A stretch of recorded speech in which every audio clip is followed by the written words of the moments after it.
Hello guys, कैसे हैं आप लोग। मैं अमित तलडा, आपका फ्रेंड, फिलोसोफर एंड गाइड। स्वागत है आपका मेरे यूट्यूब चैनल पे। बहुत ही इंपॉर्टेंट वीडियो मैं लाया हूँ। हर बच्चा जो सीएस एग्जीक्यूटिव या सीएस प्रोफेशनल का एग्जाम दे रहा है, दिसंबर 22 में दे रहा है, उसको ये वीडियो देखना ही चाहिए। बिकॉज आपसे कुछ भी गलती हो गई तो उसके बहुत हार्श कॉन्सिक्वेंसेस इसमें होते हैं। और पास्ट में मैंने बहुत बच्चों को रोते हुए देखा है। छोटी छोटी मिस्टेक हो जाती है, इंस्टीट्यूट के लेटर आ जाते हैं सीधे पेपर के बाद रिजल्ट के पहले। तो आप अगर वो अवॉइड करना चाहते हो, पैनिक सिचुएशन अवॉइड करना चाहते हो, तो प्लीज ये वीडियो अच्छे से देखें। सारे पॉइंट्स को कोशिश करें कि पूरी तरह से फॉलो करें, ठीक है। पूरा वीडियो आखिरी तक देखें, आपके लिए बहुत मेहनत कर रहा हूं मैं। तो आप भी टाइम दें और इसमें दिसंबर 22 वाले बच्चे सारा वीडियो पूरा अच्छे से देख ले। चलो आ जाओ, फटाफट देख लेते हैं। तो ये एग्जाम इंस्ट्रक्शंस है sir. Exam instructions for December 22 exams executive and professional, ठीक है, जो आपके 21 दिसंबर से स्टार्ट हो रहे हैं टिल 30 दिसंबर। तो क्या क्या इंस्ट्रक्शंस है सर, फटाफट मैं आपको बता देता हूं। तो सबसे पहला है कि भाई आपको जब भी एडमिट कार्ड मिलेगा 10 डेज बिफोर एग्जाम आता है, ठीक है। 10 डेज बिफोर एग्जाम मतलब आप 11 दिसंबर को एक्सपेक्ट कर सकते हो। 10 या 11 दिसंबर को आपको एडमिट कार्ड वेबसाइट पे मिल जाएगा और मेरा उसका वीडियो और लिंक भी मैं आपको दे दूंगा। 10 या 11 को आ जाएगा, ठीक है। तो जैसे ही आपको एडमिट कार्ड मिलेगा, सबसे पहले आपको सारे उसके पर्टिकुलर्स वेरीफाई करने। आपका नाम, अटेम्प्ट, मॉड्यूल जो आपने डाला होगा, आपका फोटो, आपका सिग्नेचर, हर चीज प्रॉपरली सही है कि नहीं और विजिबल है कि नहीं आपको चेक करना है। And in case of any problem, कि अगर आपको फोटो नहीं दिख रहा, सिग्नेचर नहीं दिख रहा है, होता है, टेक्निकल एरर्स होते हैं, आप अवेयर नहीं होंगे, पहली बार एग्जाम दे रहे होंगे, तो आप पहले जान लो सारी चीजें कि इंस्टीट्यूट ने पहले ही पॉइंट में आपको लिखा है कि आपको वेरीफाई करना है, ठीक है। Verify all the particulars mention, और कोई भी डिस्क्रिपेंसी है, कुछ भी प्रॉब्लम है, तो आपको सीधे सपोर्ट वाले वेबसाइट पे जाके, लिंक पे जाके आपको कंप्लेन रेज करनी है, ठीक है। अमित सर के पास आके कमेंट करके कोई फायदा नहीं है। कुछ भी प्रॉब्लम है आपको सीधे कनेक्ट करना है इंस्टीट्यूट से, कंप्लेन रेज कर लेना है और एक आध दिन 2 दिन वेट करना है और आपका इशू रिजॉल्व कर दिया जाएगा। क्लियर है। चलो फिर है, लिखा है देखो इंस्टीट्यूट ने कि पूरा पढ़ लो फॉर स्ट्रिक्ट कॉम्प्लायंस, ठीक है। लिखा है देखो कि एग्जाम देने के पहले भैया ये पूरा पढ़ लो ताकि आप उसको स्ट्रिक्टली फॉलो कर पाओ। अब क्या क्या आपको कैरी करना है। सबसे पहले आपको कैरी करना है एडमिट कार्ड, जो 10 डेज पहले आपको मिल जाएगा, आपको उसका प्रिंट ले लेना है। और एडमिट कार्ड पे अटेस्टेशन की जरूरत नहीं होती है, ठीक है। एडमिट कार्ड पे अटेस्टेशन की जरूरत नहीं होती है। फिर है सेकंड, स्टूडेंट्स आइडेंटिटी कार्ड। ये आपके स्मैश पोर्टल में आता है, आपको पता ही होगा। तो वो स्मैश पोर्टल में आपको लॉगिन करके डाउनलोड करना है और उस पे आपको अटेस्टेशन करवाना है, ठीक है। लिखा हुआ है, ठीक है, ड्यूली इशूड और ऑथराइज बाय द इंस्टीट्यूट, और वो आपको डेली कैरी करना है, ठीक है। तो दो चीजें आपको कैरी करनी है, admit card and students identity card. Admit card पे किसी की साइन नहीं लगती है, बस उस पर आपका फोटो और आपका सिग्नेचर दिखना चाहिए।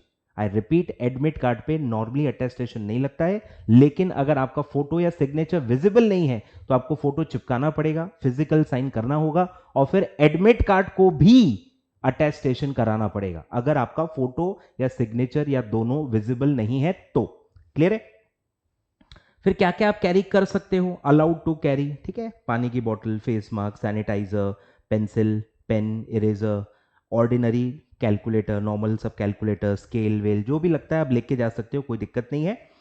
फिर वाटर बॉटल भी लेके जा सकते हो, अब ये नया पंगा चालू किया है, ट्रांसपेरेंट वाटर बॉटल, तो कोशिश करना कि ट्रांसपेरेंट वाटर बॉटल ही आप लेके जाओ, ठीक है।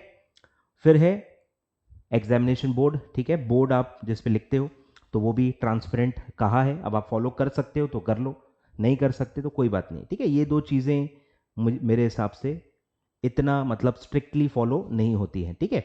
व्रिस्ट वॉच भी सिर्फ नॉर्मल व्रिस्ट वॉच होनी चाहिए, ठीक है। हेल्थ वाली जो आजकल चलती है वो सब आप अवॉइड करो, ठीक है। फिर है आपका,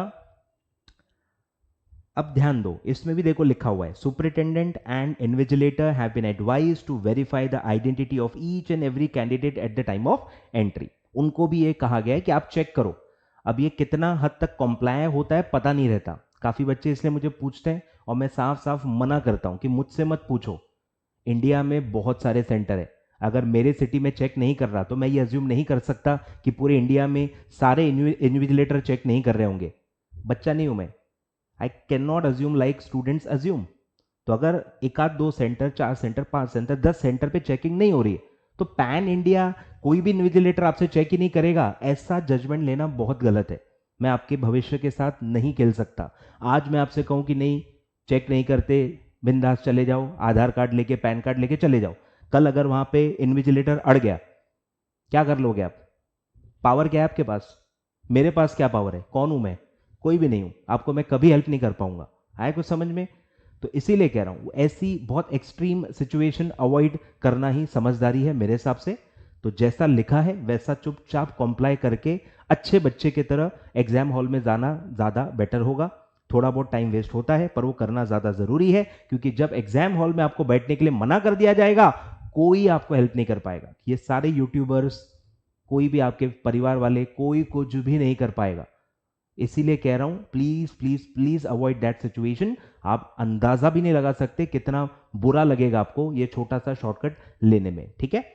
तो स्टूडेंट आइडेंटिटी कार्ड अटेस्टेशन करवा लें, लेटेस्ट अटेस्टेशन कराएं तो बेटर रहेगा। सर मेरे पास 6 महीने पुराना अटेस्टेशन पड़ा है, क्या मैं वो यूज कर सकता हूं? मुझे नहीं पता, मुझे नहीं पता। आज मैं आपको हाँ कह दूं, कल अगर वो कुछ प्रॉब्लम हो जाए तो मैं आपका अटेम्प्ट दाव पे नहीं लगाना चाहता। 6 महीने में अगर एक बार आपको अटेस्टेशन कराना पड़ रहा है तो प्रॉब्लम क्या है? निकाल लो भाई आधा एक घंटा, क्या प्रॉब्लम क्या है? मुझे समझ में नहीं आता। कुछ समझ में आ रहा है? अगर पॉसिबल है please do it, it's my request as a teacher, please do it. अगर आप पॉसिबल है जाके किसी का भी अटेस्टेशन ले सकते हो जो हम नीचे देखेंगे, तो आप प्लीज करवा ही लो, ठीक है? इसमें दिमाग लगाने की जरूरत नहीं है, दिमाग मेरे पास भी है। आई रिपीट, दिमाग मेरे पास भी है, पर इन चीजों में नहीं लगाना चाहिए। आपको पता होना चाहिए दिमाग कहां लगाते हैं और कहां नहीं लगाना चाहिए। क्लियर है? तो यहां बिल्कुल भी आपको नहीं लगाना है, ठीक है? लिखा है, देखो सब लिखा हुआ है। तो जो भी हवा में आपसे बातें करते हैं, आपके सीनियर्स, आपके इधर उधर टेलीग्राम ग्रुप, कुछ नहीं लगता, बोलो, थोड़ा पढ़ लिख लो, बोलना। प्रॉपर एग्जामिनेशन इंस्ट्रक्शंस आती हैं और सब लिखा हुआ है, पढ़ सकते हैं, पढ़े लिखे हैं तो कुछ अज्यूम नहीं करना है भैया, सब लिखा हुआ है। क्लियर है? तो ये जो हवा में आपको सजेशंस देते हैं ना लोग, प्लीज उनको आप कहो कि ये पढ़ के मुझे इंटरप्रेट करके बताओ, ठीक है? तो ध्यान दो, पोजेशन आपका होना चाहिए valid identity card. Valid identity card आपका होना चाहिए। और वैलिड आइडेंटिटी कार्ड क्या होता है? जो आपको डाउनलोड करना है अपने स्मैश आईडी से, और लिखा है देखो, duly attested by the authorised official of the institute. Clear है? और अगर उस पर लिखा है कि अगर फोटो सिग्नेचर उस पर भी अवेलेबल नहीं है, समझ में आ रहा है? आईडी कार्ड पे भी अगर फोटो सिग्नेचर नहीं है तो वो भी आपको अटेस्टेशन कराना ही है, ठीक है? फोटो चिपका के affix photograph and put the signature. ऐसे बिना फोटो और उसके अटेस्टेशन कराओगे वो भी नहीं चलेगा। फोटो नहीं है तो फोटो चिपकाओ फिजिकल, सिग्नेचर नहीं है फिजिकल सिग्नेचर करो और उसको अटेस्ट कराओ, ठीक है? तो लिखा हुआ है देखो, गैजेटेड ऑफिसर से आप करा सकते हो, मेंबर ऑफ आईसीएसआई से करवा सकते हो, principal of any recognised school से आप करवा सकते हो, मैनेजर ऑफ नेशनलाइज्ड बैंक से भी आप करवा सकते हो, ठीक है? सब लिखा हुआ है, किसी से भी आप करा सकते हो। और कोई भी अनफॉर्सीन सर्कमस्टांसेस की वजह से, कोई भी टेक्निकल या प्रैक्टिकल प्रॉब्लम की वजह से आप डाउनलोड नहीं कर पा रहे हो या वो विजिबल ही नहीं है, काफी आईडी में एरर आते हैं। आइडेंटिटी कार्ड आप जब खोलोगे ना लॉग इन करके, वहां पे एरर आता है, कॉन्टैक्ट एडमिनिस्ट्रेटर ऐसा लिख के आ जाता है, तो ये होता है टेक्निकल प्रॉब्लम। तो अगर वो विजिबल ही नहीं है आइडेंटिटी कार्ड, तो बस आप फिर कोई और आइडेंटिटी कार्ड ले जा सकते हो, कोई प्रॉब्लम नहीं है, ठीक है? और जिनको इस तरह का एरर आ रहा है प्लीज उसका भी प्रिंट आउट ले लो। वेबसाइट जो खुलती है ना जहां पे ये आता है कॉन्टैक्ट एडमिनिस्ट्रेटर, तो वो आप प्रिंट आउट ले लो, ठीक है? और वो प्रिंट आउट और कोई और अदर आइडेंटिटी कार्ड आप कैरी कर सकते हो, like passport, driving licence, PAN card, Aadhaar card, voter ID card, जो भी है ओरिजिनल, ठीक है? चलो, क्लियर है? प्री एग्जाम और ओडीओपी आपका पास हुआ होना चाहिए ऑलरेडी, एग्जीक्यूटिव वाले, ठीक है? क्लियर है? फिर है कि आपको ये भी ध्यान देना है, ठीक है? बाद में मैं बता रहा हूं, बहुत बच्चे मैंने रोते हुए देखे हैं, इसलिए मैं बहुत क्लियरली आपको बता रहा हूं कि इस पे आपको ध्यान देना है। आधे घंटे के बाद आपको अंदर आना अलाउड नहीं रहता है, ठीक है? No candidate shall be allowed to enter examination hall after the expiry of half an hour of the commencement of the exam. आधे घंटे से ज्यादा लेट नहीं होना है। कल चल के इन्विजिलेटर ने स्ट्रिक्ट कॉम्प्लायंस किया और साफ साफ आपको ये दिखाया कि देखो लिखा हुआ है, मैं आपको अलाउ नहीं करूंगा, तो वहां रो धो के माफी मांग के कुछ भी नहीं होता। इसलिए कह रहा हूं प्लीज आधे घंटे से ज्यादा लेट नहीं होना है। समय से पहले ही निकल जाना है। बड़े सिटीज़ में हो, ट्रैवलिंग इन्वॉल्व है, तो थोड़ा समय से आधा एक घंटा पहले ही अच्छे से निकल जाना है, ठीक है। And no candidate shall be permitted to leave the examination hall until the expiry of 1 hour. 1 घंटे के पहले आप पेपर छोड़ के जा भी नहीं सकते, ठीक है, क्लियर है। फिर है कि नॉर्मल बातें लिखी हैं आप, book, study material, hand written, printed notes, piece of paper, mobile, scientific calculator, programmable calculator, laptop, palm top, bluetooth, smart watch, hand bag, कुछ भी ये कैरी नहीं कर सकते हो, ठीक है, बिल्कुल अलाउड नहीं है। फिर है पेन, जो सबसे इंपॉर्टेंट है, जो मैं काफ़ी बार बता चुका हूँ। ये रूल है भाई, अब ये अगर फॉलो इंस्टीट्यूट ही नहीं कर रहा है तो उसमें मैं जिम्मेदार नहीं हूँ। कुछ समझ में आ रहा है कि अगर आपने ये फॉलो नहीं किया, स्टिल आप इंस्टीट्यूट ने आपके खिलाफ कोई एक्शन नहीं लिया, तो ये आपकी किस्मत है। इसको ऐसा समझ रहे हो, रूल ही ऐसा है, ऐसा इंटरप्रेट मत करो। आपकी किस्मत अच्छी है कि नहीं फॉलो किया, स्टिल इंस्टीट्यूट ने आपके मार्क्स कट नहीं किया, पेपर स्टिल चेक करके आपका रिजल्ट दे दिया, तो ये आपकी किस्मत अच्छी है। उसको बांटते मत फिरो, ऐसा लोग सजेस्ट कर देते हैं, कुछ नहीं होता कर ले। अबे अगर पेपर नहीं हुआ ना चेक, रिजल्ट विथहेल्ड हो गया ना, फिर अकेले रोना पड़ेगा। फिर ये जो सजेशन देते हैं ना आड़े टेढ़े, ये आपको हेल्प नहीं करने वाले। मैं बता रहा हूँ आपको, बहुत एक्सपीरियंस से बता रहा हूँ, 10 साल का एक्सपीरियंस है सीएस के बच्चों से, मैं 10 साल से जुड़ा हुआ हूँ। मैं बता रहा हूँ, जब भी कोई प्रॉब्लम होती है ना सर, कोई सामने नहीं आएगा। मैं बता रहा हूँ, कोई भी सामने नहीं आएगा, अकेले रोते रहोगे। इसलिए कह रहा हूँ, ये आड़े टेढ़े लोगों से सजेशन लेना बंद कर दो और कोशिश करो कि स्ट्रिक्ट कॉम्प्लायंस करना है, ठीक है।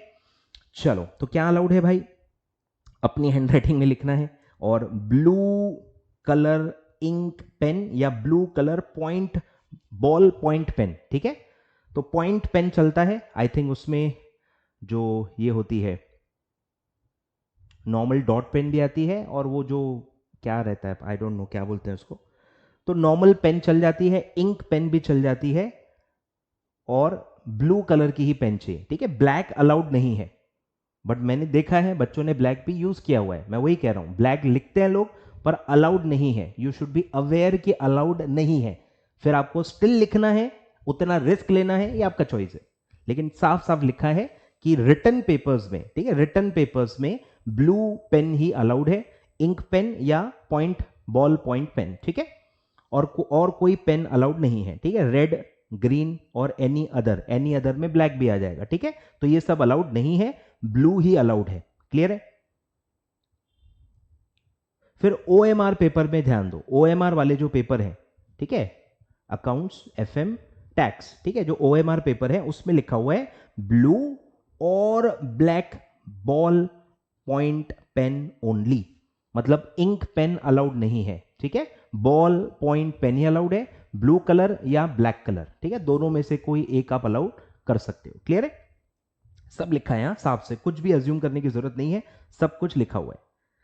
दूसरी बात, एक और आगे मैं पॉइंट बताऊंगा कि ओएमआर पेपर में पेंसिल भी अलाउड नहीं होती, पेंसिल नहीं अलाउड होती, व्हाइटनर यूज करना अलाउड नहीं होता, ठीक है। सब आएगा आगे, मैं आपको बताऊंगा।